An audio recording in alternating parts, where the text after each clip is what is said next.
Right now, invisible signals are passing through your body. Radio waves from a station you'll never listen to. Wi-Fi from a neighbor you've never met. Your phone quietly reaching out to a tower over and over, waiting for something to answer. You've never once noticed your body has no organ for radio. On the night of August 15, 1977, a telescope in Ohio noticed something. For 72 seconds, a signal came out of the constellation Sagittarius, so loud, so narrow, and perfectly tuned that when a volunteer astronomer read the printout 3 days later, he circled it in red pen and wrote a single word in the margin: "Wow." You've probably heard that word attached to the phrase, "proof of aliens." But the real answer is far stranger than aliens, because in the last 2 years, a team of researchers went back to the original 1977 data with modern tools and found something nobody expected. Not a message, something that may have rewritten what the signal even was. Here's what actually happened. Here's what the evidence says, and here's why a 48-year-old piece of paper is suddenly the most interesting document in astronomy again. Start with the telescope. It was called Big Ear, a radio observatory operated by Ohio State University, and it did not look like a telescope. It looked like a football field made of aluminum. It couldn't move, or at least not much. It simply lay on the ground and let the Earth's rotation drag the sky across its field of view, recording whatever passed overhead. Because of that design, any single point in space stayed inside Big Ear's view for exactly 72 seconds.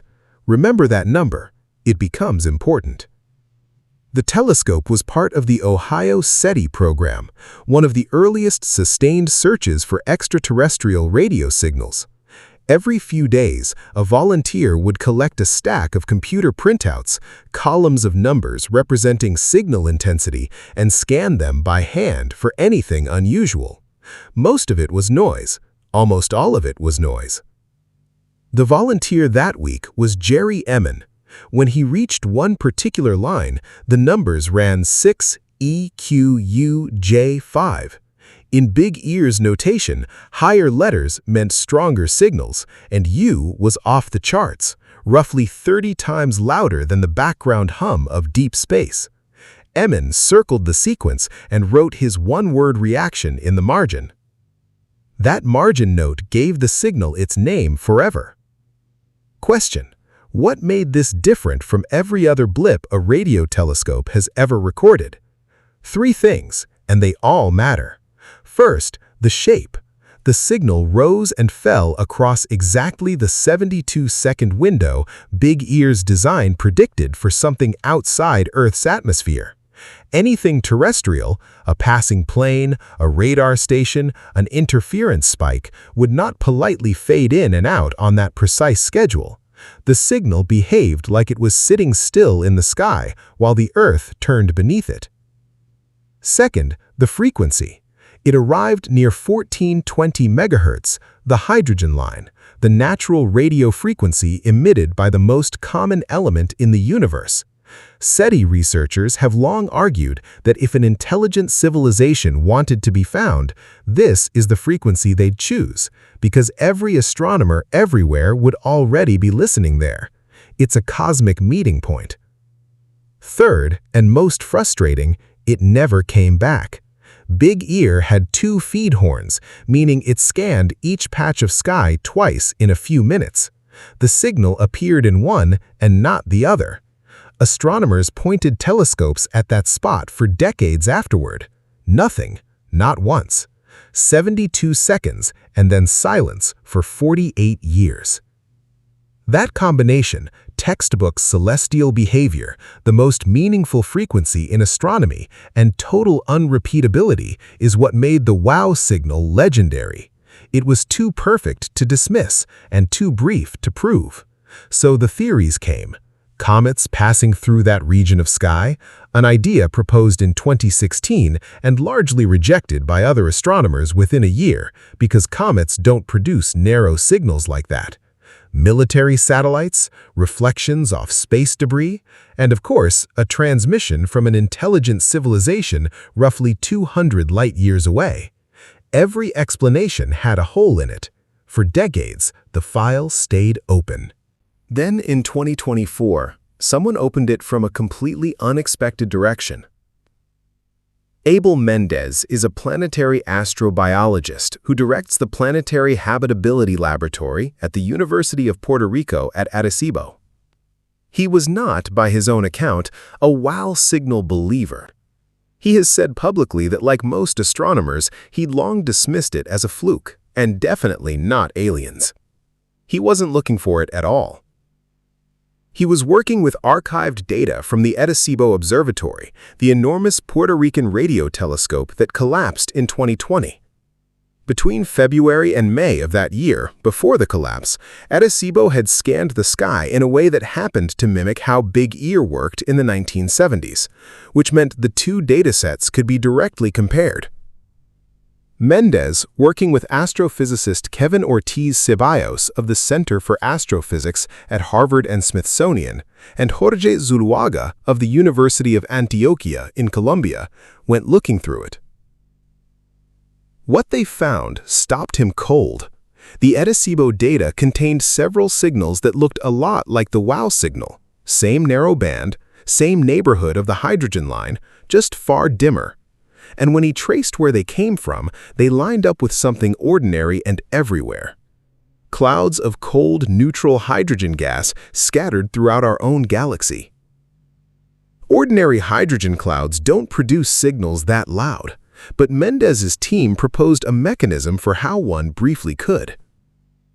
Imagine a cloud of cold hydrogen sitting quietly in space.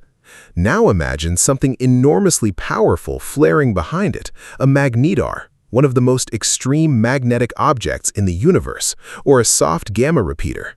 That burst of radiation slams into the hydrogen cloud and stimulates it, causing the gas to emit in a sudden coordinated flash like a natural laser.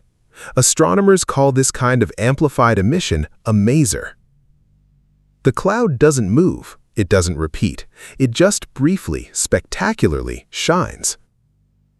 Their 2024 paper, published on the preprint server Archive, argued this could explain everything the WOW signal did: the extreme narrowness, the intensity, the perfect celestial timing, and above all, why it never happened again. A one-time flare doesn't send a follow-up. But here's where the story gets genuinely strange and where most retellings stop too early. Mendez's team didn't stop at proposing a theory. In a second study, they went back to the original Ohio SETI archives, not just the famous printout, but related observational records that had never been published, and reanalyzed them with modern signal processing methods that didn't exist in 1977. The signal changed. The revised analysis put its peak intensity far higher than the accepted figure, around 250 Janskis.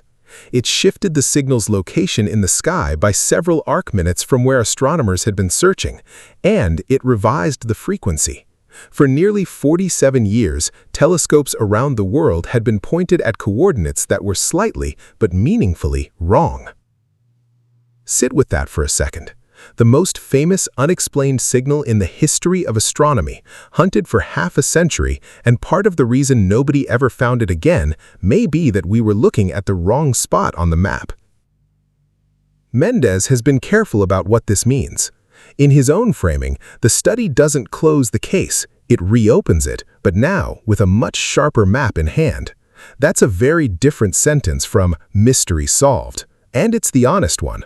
The hydrogen maser hypothesis is currently the strongest natural explanation available, not a confirmed answer. It hasn't been proven. Other astronomers continued to debate it, and the search itself has expanded, with a distributed project called WOW at Home now enlisting small radio telescopes to watch for similar events, and researchers revisiting dozens of unexplained narrow-band signals recorded by earlier SETI programs in the 1980s and 90s to see whether they belong to the same family. Notice what actually happened here. For 47 years, the WOW signal was treated as a closed artifact, one printout, one moment, endlessly reinterpreted. What broke it open wasn't a new telescope or a bigger budget. It was someone going back to old data with new tools and asking whether the original measurements were right. That's the same move you saw a librarian make with the Bermuda Triangle, the same move two Swiss scientists made with Dyatlov TASS. Nobody found new evidence. They re-examined the evidence everyone already had, using instruments the original investigators never possessed, and the picture changed. And this is where the wow signal quietly becomes a story about you. You are carrying around your own version of that printout, some conclusion you reached years ago about a person, a relationship, a decision, an entire chapter of your life based on the best information you had at the moment. You circled it, you wrote your one-word reaction in the margin, and then you filed it away as settled. But you're not the same instrument you were then. You've got better tools now, more context, more distance, more pattern recognition earned the hard way. Which means some of those old readings deserve to be run again. Not because the memory was wrong, but because the measurement might have been. Right now, invisible signals are still passing through your body. Radio waves, Wi-Fi, your phone quietly reaching out over and over, waiting for something to answer. You still can't feel any of it.